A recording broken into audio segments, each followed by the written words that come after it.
merupakan permasalahan serius yang banyak terjadi di Indonesia. Stunting sendiri merupakan sebuah gangguan pertumbuhan fisik pada anak. Biasanya, bertubuh pendek merupakan salah satu indikasi anak yang memiliki kondisi stunting. Tapi, jangan sampai salah, anak yang memiliki stunting sudah pasti bertubuh pendek. Namun, anak bertubuh pendek belum tentu memiliki stunting. Lalu, mengapa stunting menjadi permasalahan besar di Indonesia? Jumlah kasus stunting di Indonesia pada tahun 2019 mencapai 27,67%. Angka tersebut telah berhasil ditekan dari 37,8% di tahun 2013. Meskipun begitu, angka ini masih melewati batas toleransi maksimal stunting yang ditetapkan oleh Organisasi Kesehatan Dunia atau World Health Organization atau WHO, yaitu kurang dari 20%. Selain itu, Indonesia berada pada urutan keempat di dunia dan urutan kedua di Asia Tenggara dalam masalah kasus balita stunting. Terdapat beberapa penyebab dari munculnya stunting. Stunting dapat terjadi dari masa kehamilan maupun setelah lahir. Sebagian bayi di Indonesia lahir dalam kondisi kekurangan nutrisi, lalu dibesarkan juga dengan kekurangan gizi. Kondisi stunting atau gagal tumbuh pada anak sangat terkait dengan gizi penduduk yang buruk dalam periode yang cukup panjang. 1000 hari pertama atau sekitar 3 tahun pertama kehidupan anak dari masa kandungan merupakan masa penting pembangunan ketahanan gizi. Jika dalam 1000 hari anak tidak mendapatkan nutrisi yang dibutuhkan, dampak buruk kekurangan gizi akan sulit diobati. Kekurangan gizi pada ibu hamil juga memicu stunting loh. Oleh karena itu, memenuhi nutrisi ibu yang sedang hamil dapat meningkatkan ketahanan gizi janin dan dapat mencegah stunting. Secara lebih lanjut, terdapat 2 faktor yang dapat memicu stunting, yaitu faktor internal dan faktor eksternal.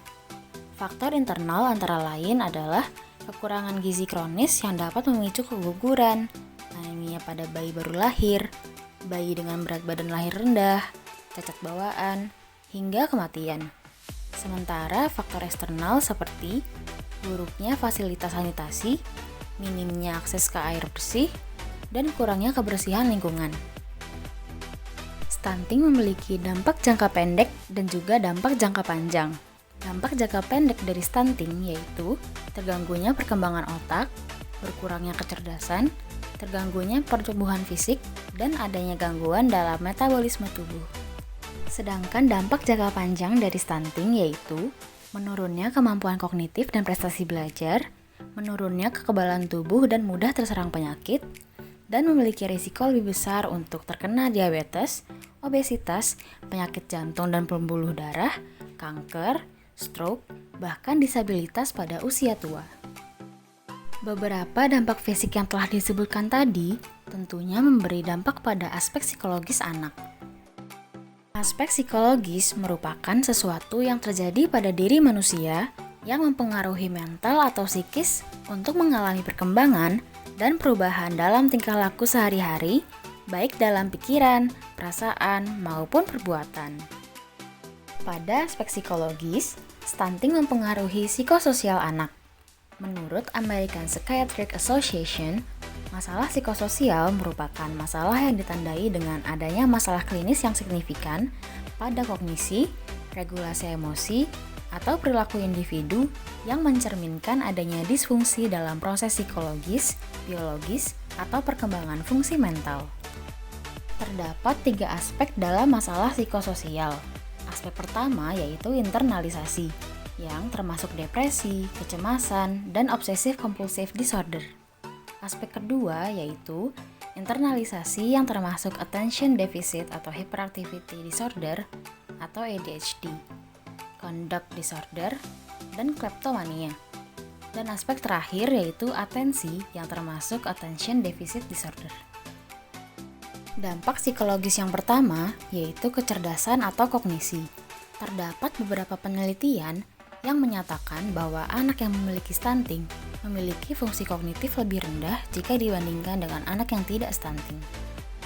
Beberapa hasil penelitian tersebut yaitu penelitian Crookstone yang meneliti anak berumur 4,5-6 tahun di Peru yang menyatakan bahwa stunting berhubungan dengan kurangnya kecerdasan verbal. Kemudian, penelitian Lozov yang menyatakan bahwa anak stunting memiliki gangguan saat menjalankan tes performansi mental. Kemudian, penelitian Grada McGregor dan Annie yang menyatakan bahwa anak stunting memiliki penurunan fungsi otak bagian tertentu pada umur 19 tahun. Terhambatnya perkembangan tentunya mengganggu perkembangan perilaku di awal kehidupan, memiliki lebih besar kemungkinan untuk terlambat mendaftar sekolah, dan cenderung mendapat nilai yang lebih rendah karena memiliki kekurangan pada kemampuan kognitif. Mengapa asupan nutrisi dapat mempengaruhi kecerdasan? Malnutrisi mempengaruhi area otak yang berkaitan dengan kognisi, memori, dan keterampilan gerak manusia. Otak membutuhkan nutrisi yang seimbang dan cukup di masa awal pertumbuhan. Perkembangan otak terjadi di 2 tahun pertama kehidupan. Selanjutnya, penelitian yang dilakukan di Jamaika menemukan bahwa anak yang memiliki stunting memiliki tingkat kecemasan dan tingkat depresi yang lebih tinggi dan memiliki kepercayaan diri lebih rendah dari anak yang tidak stunting di usia 17 tahun. Mengapa hal ini bisa terjadi? Biasanya, mereka merasa terasingkan dari lingkungannya, memiliki persepsi negatif, menarik diri dari pergaulan, rendah diri, dan mengalami depresi sebagai akibat dari menjadi ejekan teman-temannya. Beberapa faktor risiko yang mempengaruhi penyesuaian psikologis yaitu kepuasan terhadap tinggi badan, penerimaan dari lingkungan, dan stres psikososial yang didapatkan dari tekanan mengalami ejekan karena bertubuh pendek atau kecerdasan yang kurang. Kemudian, stunting mempengaruhi temperamen anak yang memiliki stunting. Penelitian Lozov menyatakan bahwa performansi kognitif dapat terganggu dengan adanya ketidakbahagiaan dan kurangnya orientasi pada tugas. Selain itu, anak yang memiliki stunting kerap kali memiliki sikap apatis, kurang bisa mempertahankan atensi, kurang bisa bersosialisasi, memiliki ketakutan yang besar, dan memiliki lebih banyak emosi negatif. Karena mengalami tekanan karena ejekan teman sebaya dan juga tuntutan akademis, anak yang memiliki stunting rentan mengalami stres.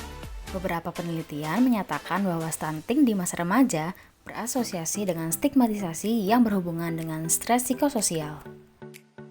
Tapi, masalah psikososial bisa dicegah. Bagaimana ya caranya?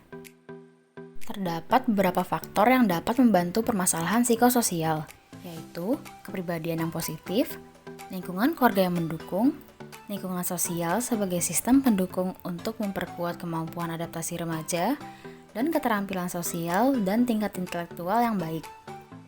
Nah, berdasarkan penjelasan tadi, ternyata selain menjaga asupan nutrisi, lingkungan anak yang memiliki stunting juga memiliki peran penting dalam membantu perkembangannya. Maka dari itu, mari cegat stunting. Cegah, kenal, atasi stunting.